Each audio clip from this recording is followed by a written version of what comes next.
자, 오늘날 우리가 지금 살고 있는 21세기요. 21세기는요, 이제는 드디어 AI 로봇가 끓여주는 라면을 먹고요. 떡볶이도 먹고요. AI 로봇가 끓여주는 커피도 마시고요. 이제는 지금 벌써 미국 캘리포니아 샌프란시스코주 거기 가면은 무인 자동차, 무인 택시가 벌써 일상 상용화 돌아다니기 시작했습니다. 자, 우리가 지금 이런 세상에 지금 살고 있는데요. 지금부터 역사를 거슬러 올라가서 3,500년 전쯤, 그러니까 기원전 1,400년, 1,500년 전쯤 이때 사람들하고 지금 우리하고 그 손으로 보니까 너무 똑같다. 이거 같아도 너무 똑같다. 다를 게 하나도 없다. 라고 지금 제가 말씀드리면 혹시 이해가 되세요? 받아들일 수 있으시겠어요? 오늘 제가 그 얘기를 좀 해보려고 합니다. 여러분들께서, 우리 교우 여러분들께서 오늘 본문 말씀을 통해서 또 갖가지 얘기를 한번 오늘과 이때 상황을 비교해서 한번 얘기를 한번 해볼 테니까 한번 들어보시고 직접 한번 판단을 해 보시기 바랍니다. 자, 오늘 본문의 앞선 내용으로 조금 앞으로 거슬러 올라가서요. 그 이스라엘 백성이 지금 오늘 본문에 이르기까지 한도 내에서 한 세 시기로 구분을 해볼 수 있습니다. 그 특징에 따라서요. 자, 첫 번째는요, 이스라엘 애굽 땅에서 노예 생활을 하고 있을 때입니다. 두 번째는요, 노예 해방이 돼서 광야 생활을 하고 있을 시기예요. 그리고 세 번째는요, 이제는 광야 생활 중에서 정체된 시기인데 이때 세 가지 중에서 중요한 구분점이 있습니다. 중요한 구분점은요, 첫 번째 노예 생활을 할 때는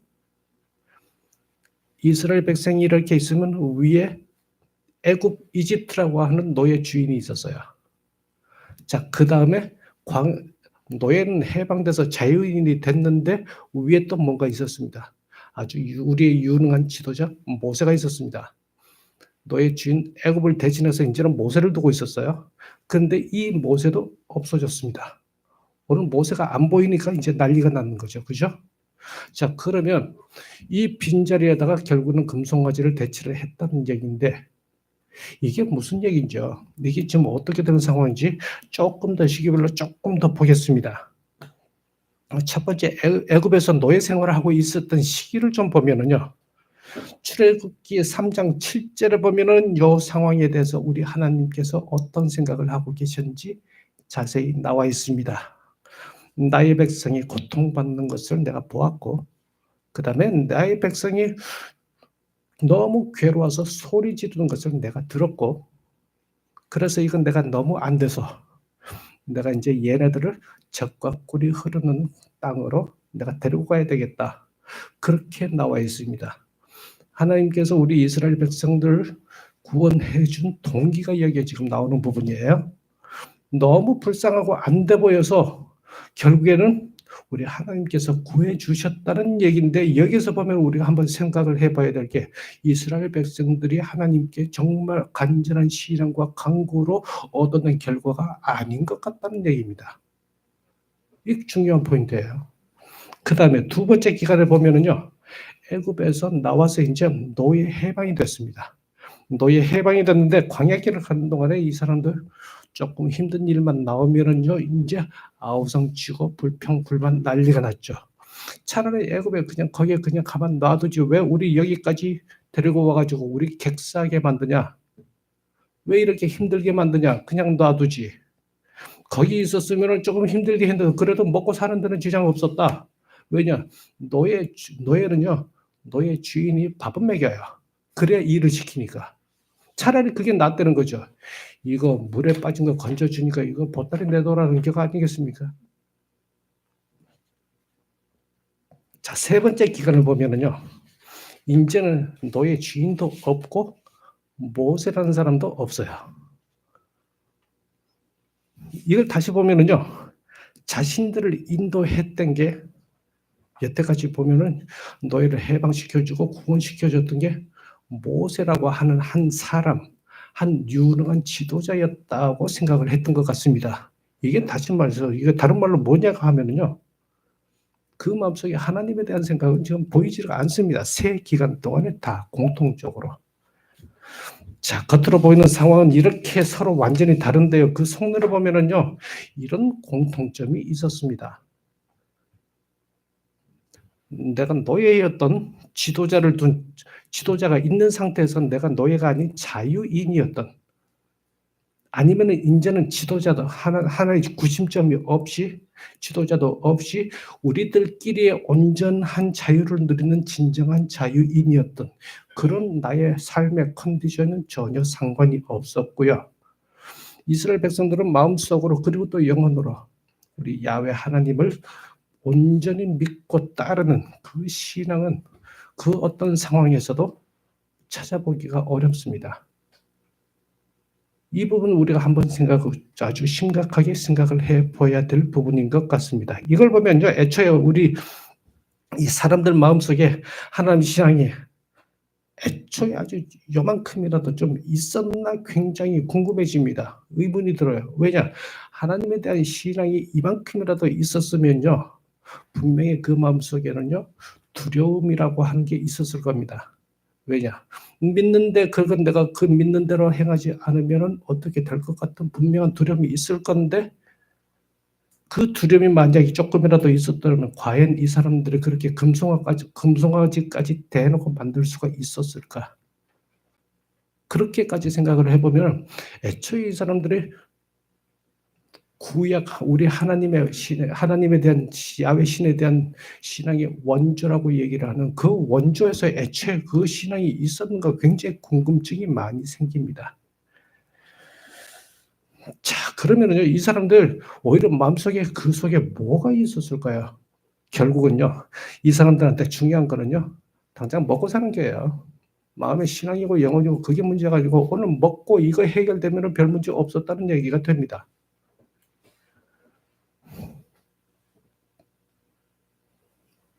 그래서 보면은요, 애초에 이 사람들은요, 그 마음속에 소 한 마리가 줄곧 계속 자리 잡고 있었던 것 같습니다. 당장 먹고 사는 일이죠. 이 문제를 해결해 주는 게 그냥 소라는 얘기입니다. 자, 그러면요, 오늘 소 얘기 이제 시작을 했으니까 이제 소 얘기를 본격적으로 한번 보겠습니다. 소가 도대체 어떤 건지, 참 세상 정말 많은 것들 중에 왜 하필 소입니까? 소 말고도 정말 아주 좋은 게 많은데요, 그죠? 자, 먼저 화면을 잠시 보시기 바랍니다. 그냥 이 부분은 제가 그냥 말씀으로 계속 얘기를 하면은 저 혼자만 말 주죽주죽 하면은 이거 이해가 잘 안 되실 것 같아서 조금 준비를 해봤습니다. 자, 사람들은 왜 이렇게 소를 가지고 이게 소가 왜 이렇게 대두가 되냐면은요, 히브리 알파벳 22개 글자 중에서 히브리 글자 알파벳을 보면은 거기서 굉장히 큰 힌트를 얻을 수 있습니다. 먼저 이렇게 보시면은요, 이게 히브리어 스펠 중에 맨 첫 번째 스펠 알레프라고 하는 글자예요. 히브리어 글자는요, 당대 그때 상형 문자입니다. 다시 말해서 주위의 생활 가운데 중요하다고 생각하는 어떤 사물의 본을 떠서 그걸 갖다가 간단하게 그림을 그려놓은 그림 문자라는 얘기입니다. 자, 그래서 우리 삶에서 가장 중요하다고 생각하는 그 순서대로 계속 적다가 22개를 적어놓은 게 그게 문자화돼서 오늘날 우리가 알고 있는 히브리어가 된 건데, 그 맨 처음에 등장을 하는 게 알레프라고 하는 글자인데, 이 알레프라고 하는 말 자체가 주의 사물을 갖다 댔다고 그랬죠. 그러면 사물의 이름이 스펠 이름이에요. 그러면 이런 알레프라고 하는 사물이 있는데, 얘가 바로 소입니다, 소. 히브리어로 알레프가 소라는 말이에요. 그래서 맨 처음에 어떻게 그렸냐면은요, 이 글자 보면은 잘 모르겠는데 이 그림 보면은 똑같죠. 이게 점점 오래 쓰다 보면은요, 조금 간소화되고 조금 글자 자체 모양도 계속 조금씩 진화하죠. 그래서 지금 오늘날의 이 모양으로 완전히 글자, 문자화가 된 겁니다. 자, 이래서요 보면은요, 이 글자 보면 소가 이 사람들 삶에서 가장 중요한 것이었다는 얘기입니다. 조금만 더 붙이면은요, 여기는 안 나와 있는데 그냥 이것만 얘기 들으면 아주 쉽습니다. 두 번째 글자가 배틀 또는 베이트라고 하는 글자인데 그게 히브리어로 집이에요. 집이에요. 그래서 히브리어 지명 이름에 되게 많습니다. 벳엘, 엘 하나님의 벳 집, 그죠? 베들레헴 벳 집, 레헴 빵. 그 동네 원래 빵 만든 걸로 유명한 동네였던 모양이에요. 벳 아니 이거 가난한 사람들의 벳 아니 베트 집 아니 가난한 사람들이에요. 그래서 가난한 사람들 그래서 베다니 보면은 그 동네 굉장히 빈민촌입니다. 이름만 보면은 거기서 굉장히 많은 우리 성서의 이야기 흐름들 그 속내들을 우리가 이해할 수 있는 분들이 되게 많아요. 자, 그래서 베트가 보면 집이고요. 세 번째 글자가 김멜이라고 한다는데 그건 낙타입니다. 낙타 이동수단. 그죠? 자, 그래서 보면은 요것만 보더라도 와, 어떻게 이렇게 똑같습니까? 자, 황소요. 오늘날 이거 먹방하고 다를 게 하나도 없어요. 왜 이렇게 21세기에 먹는 게 난립니까? 못 먹어서 굶어 죽어요? 아니잖아요. 근데 왜 이렇게 먹는 거 가지고 난리냐고요. 집이 있으면 됐지. 왜 두채, 세채 아니면 집을 갖다가 고급화해가지고 왜 이렇게 집 난립니까? 세 번째, 김매, 낙타. 차 왜 이렇게 날립니까? 아니 어떻게 3,500년 전이나 지금이나 삶의 목표가 똑같냐고요.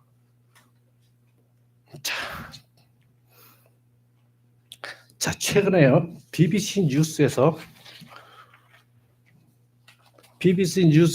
뉴스가 하나 남겨 있습니다. 자, 요 얘기를 들어보면요. 아, 도대체 이 사람들이 왜 그렇게 소를 중요하게 여겼을까 하는 또 추가적인 얘기가 연결고리가 생깁니다. BBC 뉴스에 최근에 요거 한 3년 전에쯤에 나온 얘기인데요. 2021년 지금부터 3년 전에 요때 나온 뉴스인데 보면은요. 그리스 황소 상 조그마한 거예요. figure는 상인데 figure는 ing 붙으면 작은 거예요. 저것서 figure는 조그만 황소 상인데 어느 때 발굴이 됐어요. 엄청나게 폭우가 쏟아지고 난 다음에 땅이 파지면서 우연히 발견이 됐습니다.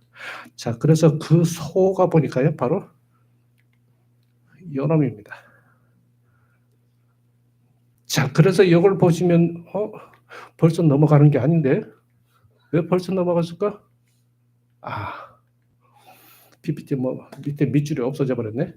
자, 여기 보시면은요, 이건 내용이 나오는데 지금 최소 한 2,500년쯤 정도 된 상이라고 그래요. 자, 그다음에 이게 보니까 지금 이제 발견 장소가 엔션 사이러와 올림피아, 그래서 올림피아 고대 신전 있는 유적지 그쪽 근처에서 발견이 됐고요. 엄청나게 비가 쏟아져 가지고, 그런데 여기 보니까는 제우스 신한테 제사 봉헌물로 바쳐진 것으로 추정된다고 얘기가 나오고 있습니다. 자, 그런데요. 이게 최소 한 2,500년쯤 됐고, 그리고 또 만든 시기를 보면 한 BC 한 1000년경 정도 된다고 그래요. BC 1000년 그러면 이제 우리가 이제 이스라엘 백성들 그쪽 출애굽하고 이 근처 시기로 이제 슬슬 이제 올라가게 돼요. 비슷하게 이제 올라가게 되는데 이 청동상은요 고대 제우스 신전 근처에서 발견되고 그렇게 제우스 신한테 바쳐진 거라고 얘기가 나왔고요. 그 당시에 보면은요 이걸 내어서 보면 당시 그리스인들이 이 소를 정말 엄청 귀한 동물로 여겼고요. 그런 내용에서 연결고리를 찾아볼 수 있고 동시에 제우스 신을 섬기는 그 종교적 상징물이었습니다. 소가요. 자, 그런데 여기서 언어적으로 보면은요. 여기서 중요한 부분이 나옵니다. 제우스라고 하는 이름이 바알이라고 하는 이름을 그리스식으로 표기를 바꾼 거예요.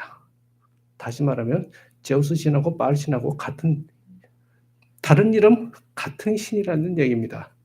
그러면 제우스 신한테 황소가 바쳐졌죠? 그럼 바알한테 황소가 바쳐진 거하고 똑같다는 얘기가 됩니다. 그러면 이 황소는요, 우리가 알고 있는 그 바알 신에게 바쳐졌던 봉헌물이라는 얘기가 되고요.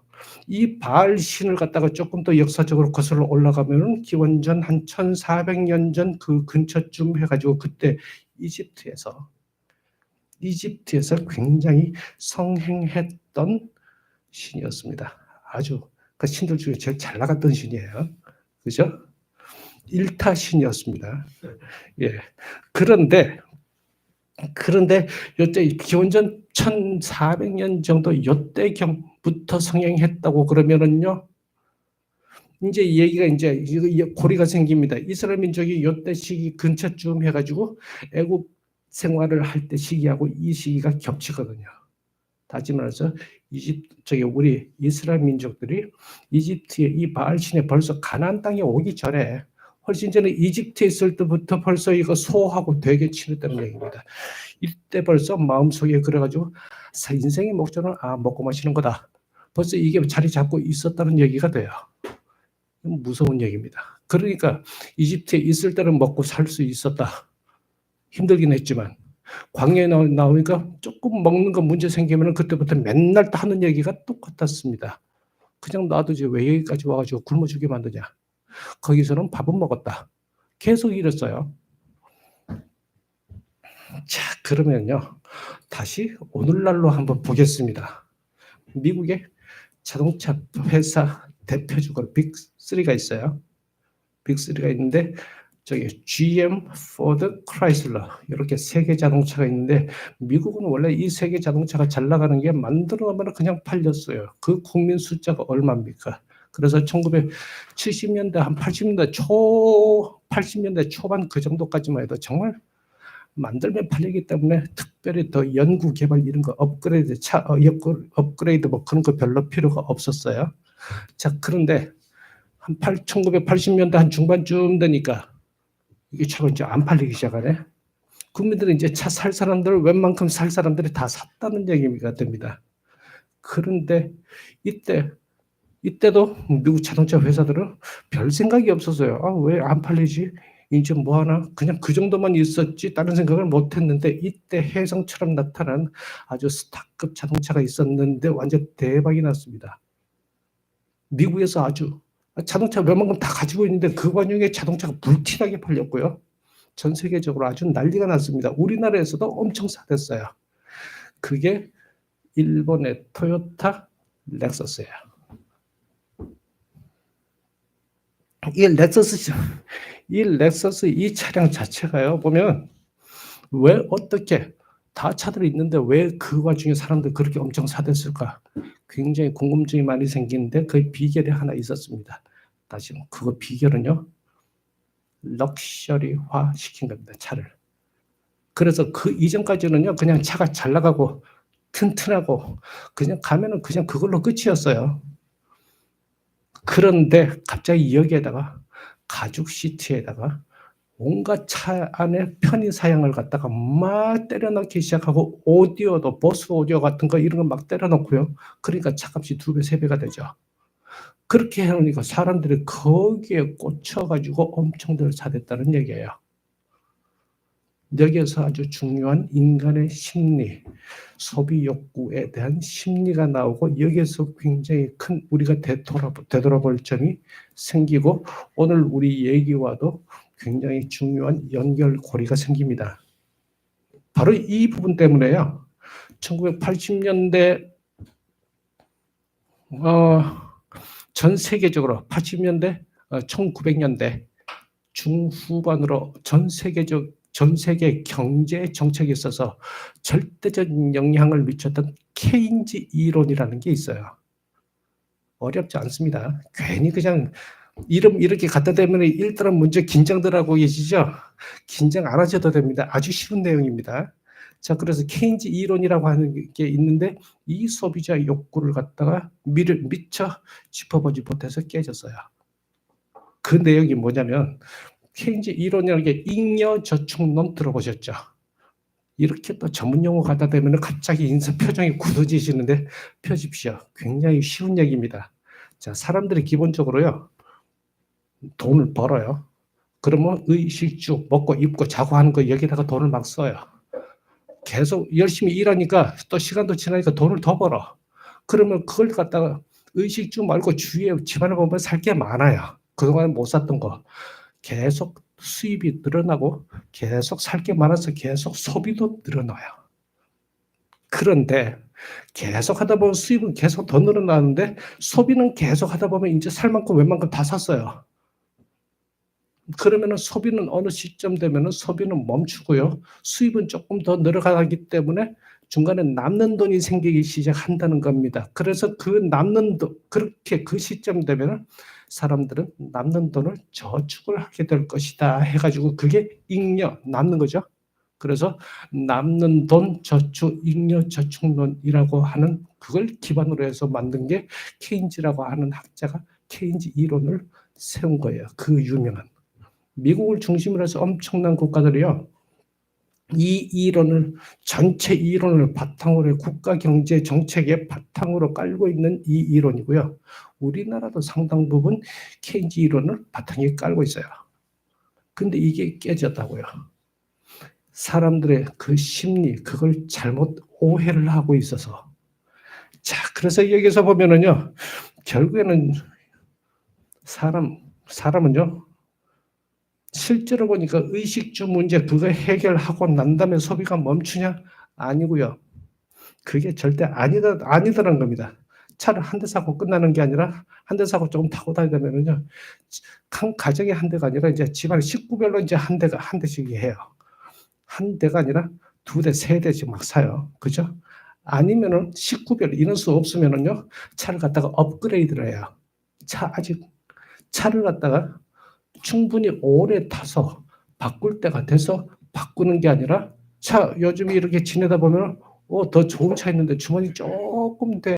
살짝 어떻게 좀 돌리면은 저거 될 것 같아요. 그러면 차 바꿔요. 소비의 패턴이 바뀌는 겁니다. 그렇게 생각을 해봐야 돼요. 그죠? 집도 마찬가지 그런 패턴입니다. 그죠? 자, 그래서 결국에는요, 소비 패턴이 그렇게 바뀌게 되면서 결국에는 거기에서 이제 사람의 심리, 욕구에 대한 심리가 나오는데 씀씀이가 커지면은요, 사람의 욕구는 절대 채워지지 않습니다. 씀씀이가 커지기 시작하면은 기본적으로 사람은 많이 벌면 많이 벌수록 더 쓰게 되고요.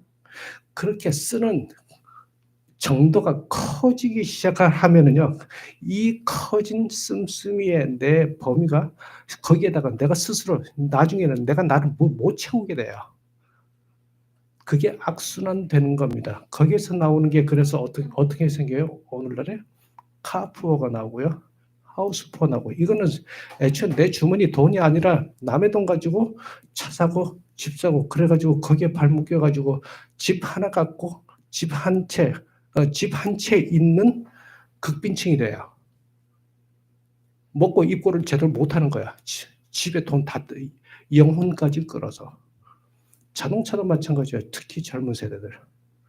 자, 그래서 이렇게 끊임없이 우리가 돈 하고 우리가 뭔가 갖고 계속 그러는데 그래서 우리가 그래서 보면은 생각을 해볼 수 있는 게 예나 지금이나 전부 다 속에 이만한 금송아지 한 마리씩 두고 있는 거는 똑같다는 얘기입니다. 그런데 너무나 가슴 아픈 사실, 현대인의 우리 신앙인들도 여기에 예외가 아닌 경우가 너무 많은 것 같습니다.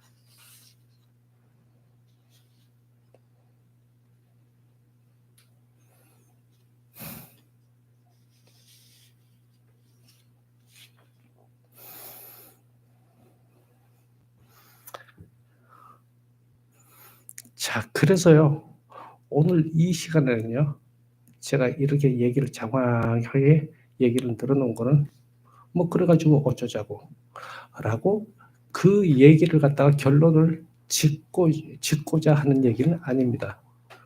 사실 이 정도까지 얘기 나오면요, 그러고 난 다음에 그러면 우리는 신앙인은 어떻게 살아야 되겠습니까? 그러면은 벌써 답은 다들 가지고 계세요. 그죠? 그러면 우리가 그 답 이전에 지금 현재 우리가 살고 있는 환경, 이 삶 속에 우리 삶의 자리, 이 자리가 지금 어떤 자리이고 우리가 그 속에서 우리가 어떤 환경 속에서 지금 현재 우리의 한 사람 한 사람이 살고 있나, 그리고 내 자신이 그 가운데서 어떤 삶의 모습인가 한 번쯤 각자가 되돌아보는 게, 제가 어떤 여기에서 우리 신앙적인 결론을 내는 것보다 훨씬 더 의미가 있을 것 같습니다. 자, 그래서 오늘 이 시간은요, 이 말씀을 통해서 지금 우리가 지금 살고 있는 이 세상이 어떤 모습을 하고 있는지, 그 가운데서 함께 살아가고 있는 우리 신앙인들의 삶의 모습은 어떤지, 그러면 그 가운데서 나 자신은, 우리 각자 개인 나 자신은 어떤 삶의 모습인지, 특히 이런 내용은 지금 현재 이 사순절 기간에 나 자신의 마음속에 어떤 의미로 다가오고 있는지 곰곰이 되돌아볼 수 있는 그런 시간이었으면 좋겠습니다. 자, 이 시간 우리 잠시 눈 감으시고 스스로 잠시 되돌아보면서 잠시 침묵으로 묵상을 하는 시간을 한번 가져보겠습니다. 하나님께서는 이스라엘 백성이 고통받는 모습을 보시고 모세를 보내어 구원해 주셨습니다. 하지만 그 백성의 마음속에는 늘 금송아지가 있었습니다. 이제 하나님께서는 세상 속에서 죄로 고통받는 우리의 모습을 보시고 독생자 예수를 보내주셔서 구원해 주셨습니다. 그런데 우리 또한 예수의 사랑과 감사로 가득 차 있어야 될 이 마음속에 금송아지를 두고 있는 게 혹 아닌지 되돌아봅니다. 잠시 고요히 묵상합니다.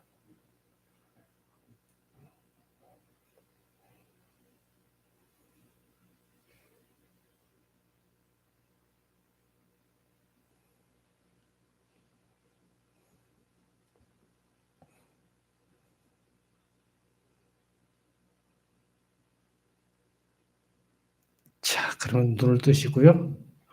자, 오늘 그래서 이제 아주 몸에 와닿는 얘기를 조금 더 해보겠습니다. 자, 이렇게 옛날에는 그랬고요. 오늘날에는 보면은요, 주식시장 얘기를 좀 한번 해볼 텐데, 자, 주식시장 얘기가요.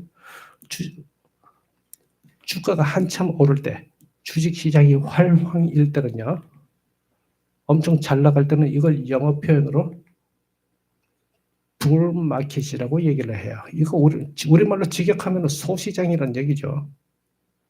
왜냐면 이거는 소하면은 이제 먼저 우리가 딱 받게 되는 이미지가요. 소뿔로 사물을 치받아 올리는 걸 연상을 시킨다고 해가지고 주가를 올려주는, 주가 상승을 견인시켜주는 그런 느낌을 받고 거기에 대한 주술적인 의미가 있습니다.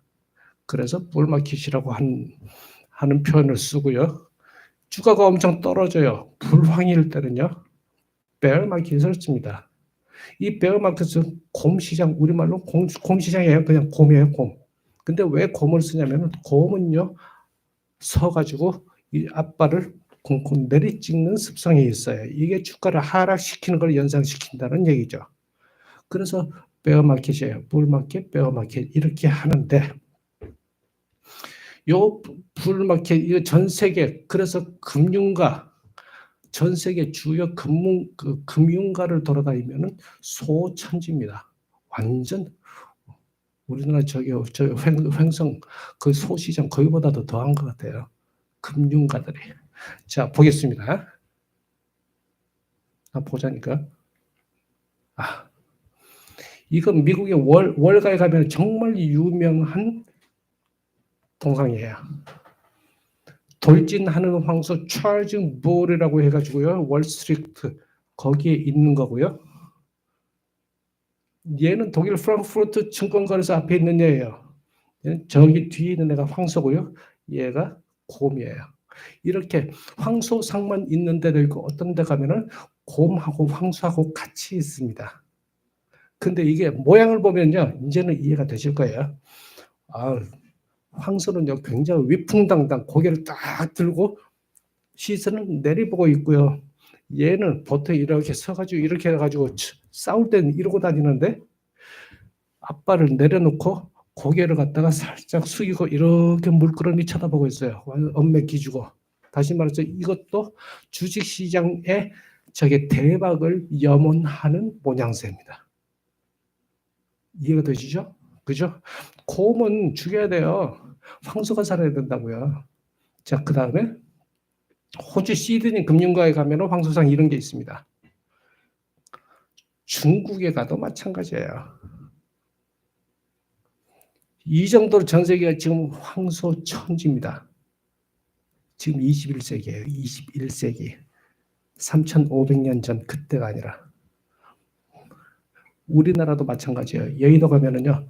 우리나라 저기 여의도 한국증권시장 여기 가면은 소하고 곰상이 이렇게 있는데 조금 더 현대식으로 조금 더 그렇게 조금 더 뭐 예술적으로 하긴 했습니다. 어쨌든 곰하고 황소입니다. 이거는 무슨 형상이냐면요. 얘가 황소고 얘가 곰이에요.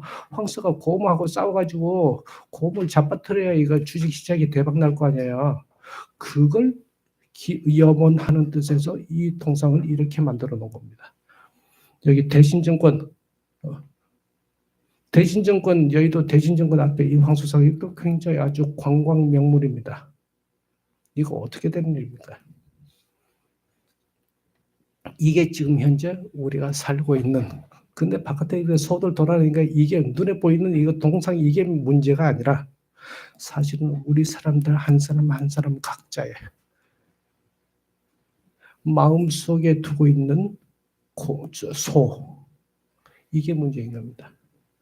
우리가 삶 가운데서 이 마음속에 무엇을 두고 어느 분을 두고 그리고 이 삶의 방향을 어느 쪽으로 우리가 향해 나가야 될지 우리가 다시 한번 되돌아보고 되새겨보는 시간이었으면 합니다. 우리 잠시 기도드리겠습니다. 주님, 이 시간 우리 자신을 되돌아봅니다. 세상에 나가서는 그 믿음과 감사를 잃어버리고 늘 당신만을 믿는다고, 당신의 사랑에 감사한다고 그렇게 말만 하고 있습니다. 우리 그 믿음과 감사가 있어야 할 마음의 자리에 금송아지가 있었던 시간들이 얼마나 있었는지요. 지금 이 시간 다시금 되돌아봅니다. 당신의 그 크신 은혜와 사랑을 다시 생각합니다. 그 은혜와 사랑으로서 이 마음 어딘가에 있을지도 모를 금송아지를 이겨낼 수 있도록, 몰아낼 수 있도록 주께서 도와주시고 은혜 베풀어 주시기를 간절히 원합니다. 주님 감사합니다.